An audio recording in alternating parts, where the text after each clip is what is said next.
Photo చూపించండి, ప్రతాప్ చూసినట్లు లేడు. దాని నుంచి ఎవరన్నా మరణించుకునే వాక్యం లేదు. మేము ఆ కుటుంబంలో ఉన్నాము, మమ్మల్ని అడుగుతున్నారు. ఎవడో స్పందించిపోతే ఇట్లా చేస్తారు. ఏమిది ఏమైనా అధికారం ఇచ్చిన ఇష్టం వచ్చినట్లు చేయమంటారా? తప్పు కదా.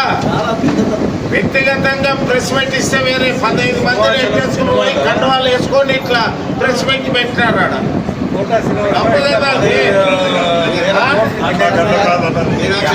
కలెక్టర్ గారికి, పోలీస్ డిపార్ట్మెంట్ కి మీ సమక్షంలో దేవాలయం అవ్వ ఆమె విశ్రాంతి తీసుకునే రూమ్ ఓపెన్ చేస్తాము అని అధికారులకు చెప్పడం జరిగింది. కొద్దిగా రాజకీయ పార్టీలకు సంబంధించిన అందరూ కూడా మీరు కూడా దీనికి వస్తే బాగుంటుందని మా అందరికి కూడా చెప్పారు. నేనేమంటానంటే ఎక్కడైనా కానీ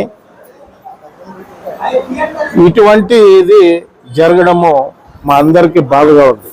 ఎందుకంటే రాజరాజేశ్వరి అమ్మగారు 45 సంవత్సరాల క్రితము మన పట్టణానికి రావడం జరిగింది. దేవాలయాన్ని అభివృద్ధి చేశారు. ఆమె ఈ దేవాలయ అభివృద్ధి కోసము ఈ ప్రాంతంలో తెలిసిన వాళ్ళతో చీటీలు వేసి ఆ చీటీల ద్వారా వచ్చిన ఆదాయంతో కూడా ఈ దేవాలయాన్ని అభివృద్ధి చేశారు. ఈరోజు మెయింటెనెన్స్ కానీ ఇక్కడ వచ్చే నిత్యము ఉదయం పూట కానీ వాస్తవాలు ఏమనేది తెలుసుకోకుండా ఒక పార్టీ తరఫున ప్రాతినిధ్యం వహించే వాళ్ళు వ్యక్తిగతంగా మాట్లాడచ్చు.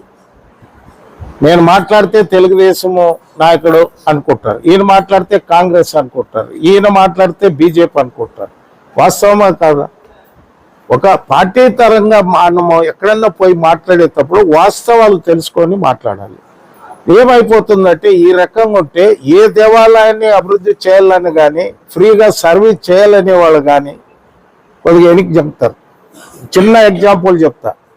రణమండల ఆంజనేయ స్వామిని పీజీ పాండురంగయ్య శెట్టి గారు ఆయన అయిన తర్వాత బాగా చేస్తా ఉన్నాడు. నిన్న వచ్చాడు ఆయన నా దగ్గరికి పిలుస్తూ, నాకు ఏజ్ అయింది ఎవరినన్నా మార్చప్ప అని.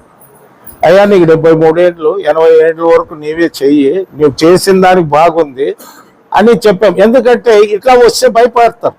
అనవసరంగా నిందల్లో మంచిది కాదు. ఇప్పుడు ఎవరైతే ఈ ట్రస్ట్ అవ్వ చేసేదో వాళ్ళందరూ ఓపిక కూడా కావాలి. నాకు కూడా చాలాసార్లు చెప్తా ఉండే అవ్వ, నువ్వు నా కొడుకప్ప, నువ్వు చూసుకోవాలని. అవ్వ నేను వస్తుంటాననే నేను ఈ మధ్యలో రావడం కూడా లేదు. దేవాలయాల కోసము వాళ్ళ టైం కేటాయించి